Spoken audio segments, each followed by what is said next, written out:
Welcome to Project Catalyst, an economic development podcast from Maynard Nexon. I'm Tina Emerson. I'm joined here today with Tom Brinkley, an economic development lawyer in Birmingham, Alabama. Hey, Tom. Hello, Tina. How are you today? Doing great. Good to see you. We have two guests today. The first is Chris Smith from Hyundai Motors North America and Alyce Thornhill from the Georgia Department of Economic Development. Chris Smith currently serves as the Chief Project Implementation Officer and General Counsel of Hyundai Motor Group Metaplant America, which will be a $7.5 billion state-of-the-art smart automotive assembly plant that will employ 8,500 plus people, which is fantastic. Prior to this position, Chris was the General Counsel and Chief Compliance Officer at Hyundai Motor Manufacturing, Alabama. Alyce Thornhill has been working in economic development in Georgia for the past 20 years. She joined the Georgia Department of Economic Development in 2011 and currently serves as Director of Project Implementation and Supplier Strategy for Hyundai Metaplant Project, working as a liaison with GDEDC, Hyundai, and supporting suppliers. And prior to this role, she served as Assistant Director of the Existing Industry and Recruitment Team. Thank you both very much for being with us today. That is a mouthful. I love the credentials that you have, so we have a lot to talk about. I'm going to start with Alyce today. I just want to know about the Georgia Department of Economic Development and how you support global economies. You know, much of the department's work is founded in partnerships and in our collaborative spirit. I think that is the success of the Georgia Department of Economic Development. We have a thriving international business community that is supported by our international offices across the world. And also we have a counselor corps that serves as a bridge between those international companies and Georgia. Additionally, our international relations team, they continue to work with those offices across the world every day, creating missions and other opportunities for us in Georgia. Right. So, Alyce, tell us a little bit about some of the companies that Georgia tries to attract. Obviously, Hyundai is in the automotive sector. You all attract industries across the globe. In addition to automotive, which we'll talk about a lot today, tell us a little bit about the industries that you all are focused on in Georgia.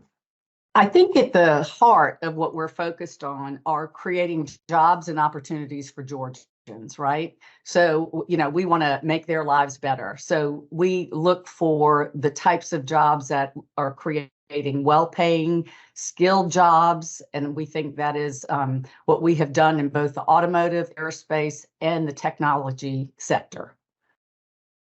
One of the things that we like about all of those industries is that it also gives us the opportunities for us to build partnerships with our universities and research, which is so critical and what we do so well in Georgia.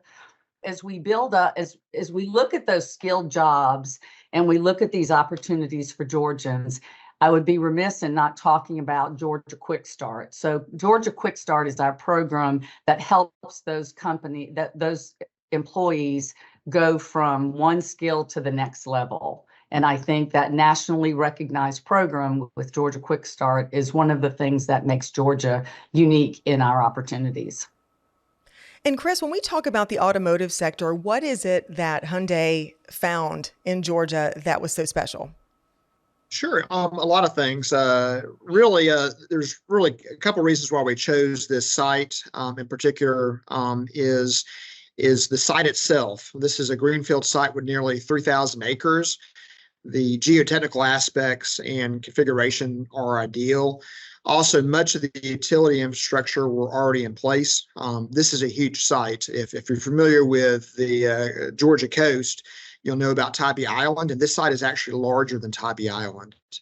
Also, the site was entirely owned by the Joint Development Authority, which was 4 counties that came together to collaborate and develop the site.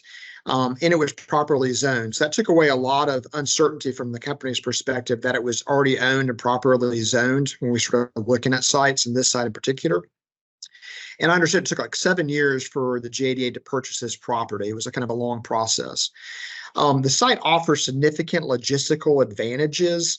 The Bryan County mega site is located along I-16 and has 4 miles of visibility. So that gives us a lot of branding opportunities as a company.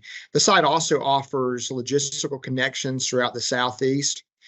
The second reason we chose this site really was because of the Savannah metropolitan area. Savannah offers a very attractive brand affinity and quality of life. Savannah has 8 million people come each year just to see its beautiful city and well-preserved architecture.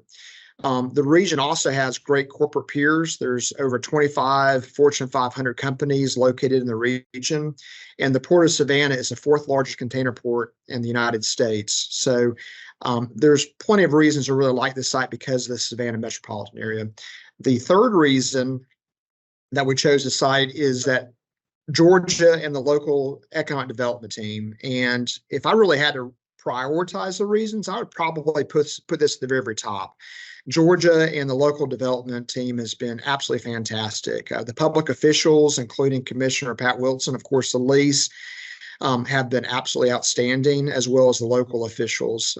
They're always very, very professional, always responsive, and willing to do anything to assist our project. And we've been so grateful. And during the site selection process, this is probably one area that I underestimated on. I always thought it was about the land itself and the incentives. And I've come to realize over the last 2 years, now that we're building the plant, it's all about the team and who your partner is.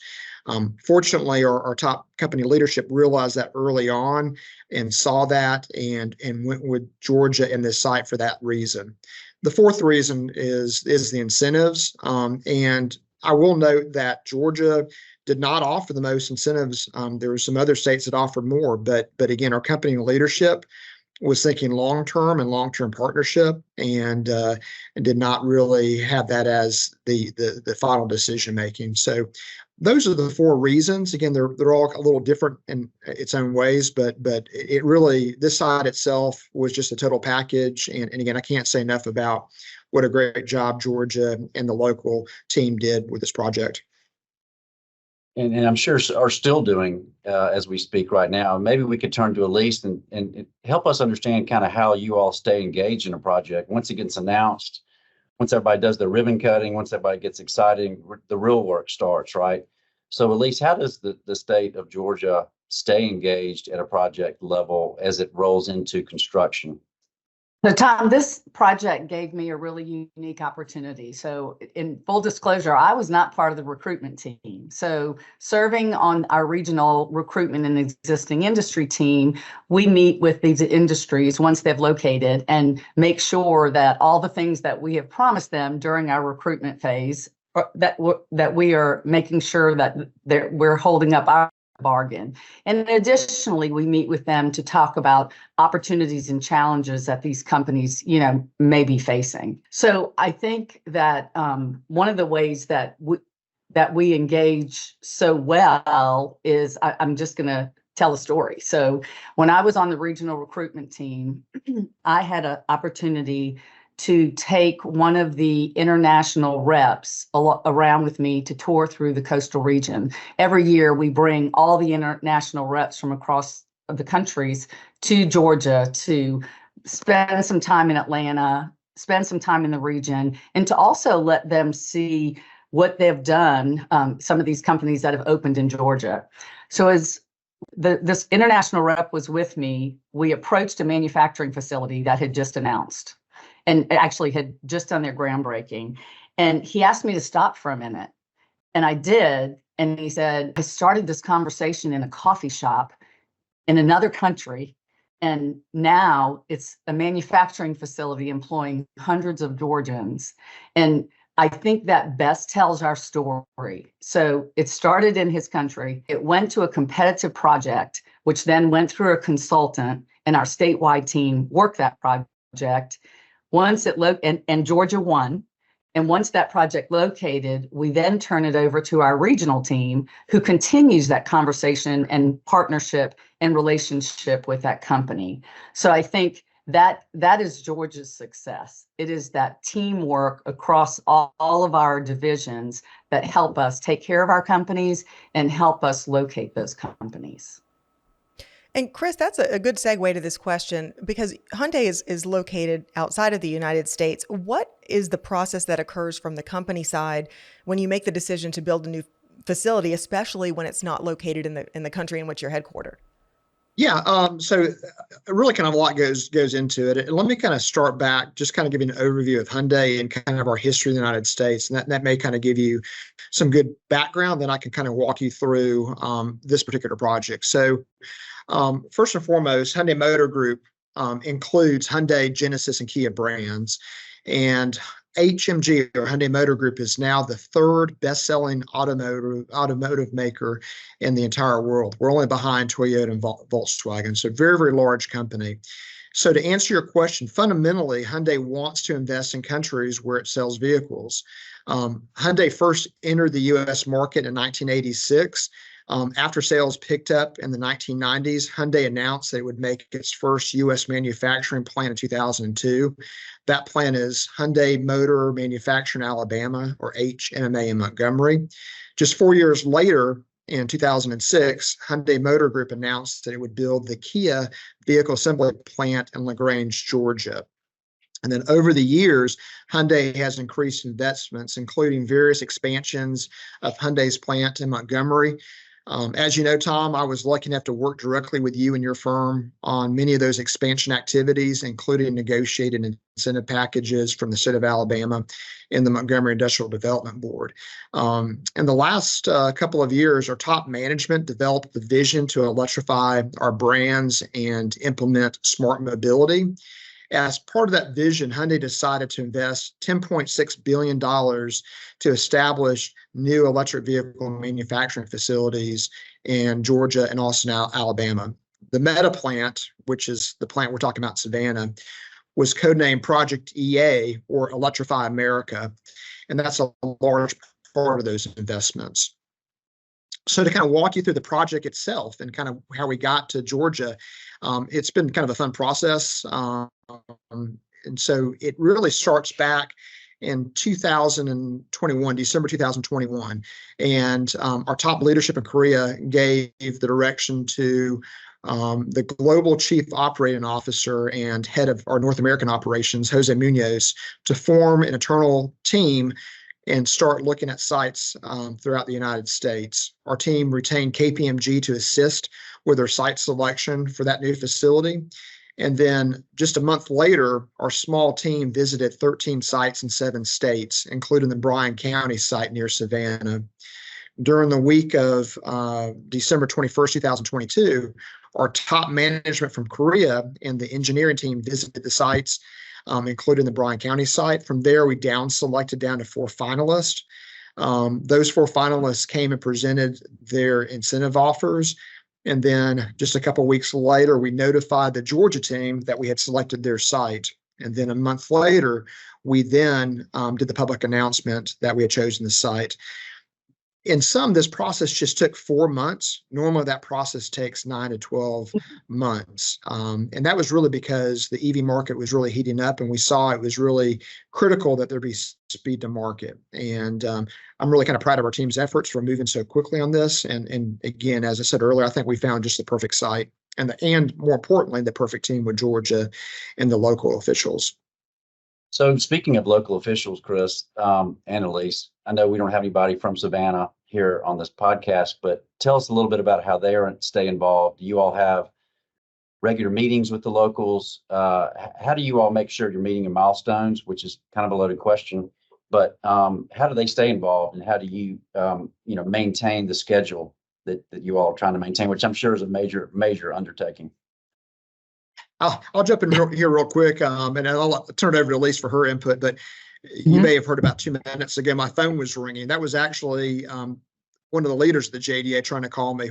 We touch base on a very, very regular basis, on a daily, almost hourly basis, to make sure this project's going well. And it's really, it is very, very organized. I'd probably say highly organized process. Because of the complexity, it's absolutely critical that we make sure all the stakeholders are aligned and working off the same page. And so to do that, just from a practical standpoint, we have a regular cadence of touch points. And those include weekly Wednesday meetings. We have those meetings every Wednesday at 9 o'clock. Alyce is part of those, as well as 20, 30 people, including utility representatives, the JDA, Georgia officials, et cetera. We have weekly road improvement meetings, weekly utility meetings, weekly site prep meetings.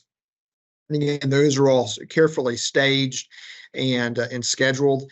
And then we also have monthly, what we call management group meetings. And that's where their top executives, Commissioner Wilson, and the leadership up from the JDA. And that's where we talk about big items. And as a matter of fact, just 2 days ago, Commissioner Wilson was here with Jose Munoz, and we talked about some of these critical issues and toured the site. And again, since day one, that top leadership from Georgia and the JDA has been there with us every single step of the way and willing to assist us in every aspect. But in sum, we've just really worked really well together. We've developed a good system of governance, and again, we just couldn't be happier. So I will tell you, in those meetings, I think part of the success is that no one wants to be at that next week's meeting and not have done what they were challenged to do the week before. So I find that this is a lot of hard work. This is a lot of everybody understanding what the end goal is and continuing to do their part and feeling their responsibility to get this project up and operational as quickly as possible. As I said earlier, since I was not part of the recruitment team and came on after the announcement, my role has been from announcement to operation. So, I have felt a lot of responsibility to get the right suppliers in place, so that when, Hyundai is ready to roll off those cars, all those suppliers are in place to be able to give them those parts. I've learned a lot about the automotive industry and how critical those suppliers to have their products ready in a short period of time. It's been probably the most unique project I've ever worked in my career. And it is amazing how everybody has just worked together, worked hard. When we hit a snag, everybody comes to the table and creates solutions instead of trying to do a lot of finger pointing. I feel like that has been part of the success. Let's figure out how we're going to solve this and move forward. And the fact that we've had 4 communities in that JDA all be able to work together. If any of you all have worked in local government before, that can sometimes, be tricky. But these 4 communities have stepped up and really done a great job. And I think that's part of the success, besides the fact that we're working with an amazing company. But it's that accountability piece. And if all else fails, we do always have to give each other a little grace. Thanks, Alyce. And what do you think helps Georgia really stand out in the Southeast in the recruiting industry? I think it's our infrastructure that we have in place, and we have continued to invest and make sure that is all working well, whether it's, your connectivity to the port, the connectivity to the airport, all those things. It's our infrastructure that really makes a difference in Georgia. And then, of course, we have all of our partnerships. I think in Georgia, we're able to keep up with the pace of business, which we have learned with this project because of our partnerships that we have in place.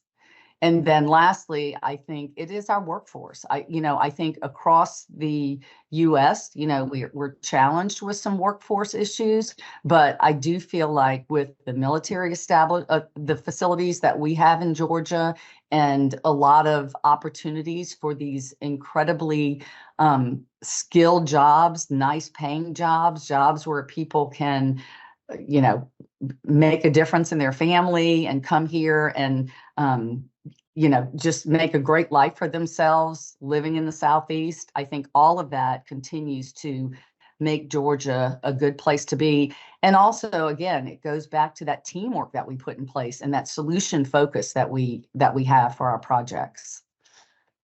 So talking a little bit, I know we've touched on a lot of different factors here. We talked about sites, we talked about workforce, infrastructure, incentives. We know those all have to be in place for a high quality project like this.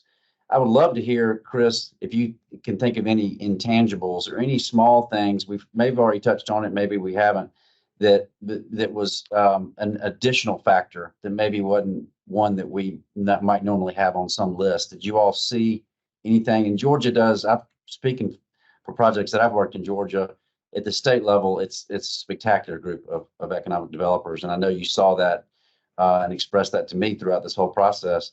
Are there any intangibles that you saw that Georgia had that might be of note? Yeah, and I kind of break it down in both site selection and also after the announcement. First, I'd say the most common thing for both of those is everything seems so seamless. Everyone on the Georgia/JDA side they're working together. And we were doing site selection, even though we're visiting sites just for a couple hours at a time. So it was just very, very quick exposure to these sites. You could kind of see a little separation between, say, the locals and the state governments. I never felt that or saw that with Georgia. They work so closely together, hand in hand with each other. Likewise, with this project, as Alyce kind of touched on, this project, the JDA is 4 counties, and getting those 4 counties to be challenging. But I've never seen the infighting or any sort of issues. And to kind of brag on Alyce a little bit, we kind of joke on the project that she's kind of the mother of all 4 of these counties and brings everyone together, make sure none of the siblings fight with each other. And a lot of credit goes to her to make sure that things are going really well and there's coordination. And so to me, that's the most critical thing about, I think, during site selection and also after this project started, once we started, shoveling dirt. I think once we started the construction process, to me, the intangible is really about transparency. And I think on both sides, the company, we've always erred on the side of being transparent. And if there's a problem, we bring it forward. If there's a concern, we bring it forward. And I think on the flip side, George and the local officials have done the same thing. And so when there are problems, we're willing to kind of throw that on the table and talk about it openly and honestly. And I think what's happened over time is that trust levels really has really risen. And at this stage of the project, if we do encounter a problem, I have, full confidence that as a team, we kind of work through this because we are working so well together. And we do have that common goal of making sure this thing is completed and completed on time. Thank you all so much. We have unfortunately run out of time for this episode. We would have a lot more time to talk about Georgia and all the wonderful things that you're doing. So maybe we'll have you back another time on the episode. Thank you so much for being with us, Tom. Thanks for co-hosting with me today, Alyce Thornhill and Chris Smith. Thank you both for joining us on Project Catalyst, and we'll see you next time. Project Catalyst, an economic development podcast, is a Maynard Nexon and NP Strategy production. To learn more about the podcast and subscribe, visit thecatalystpod.com or find us on your favorite podcast platform.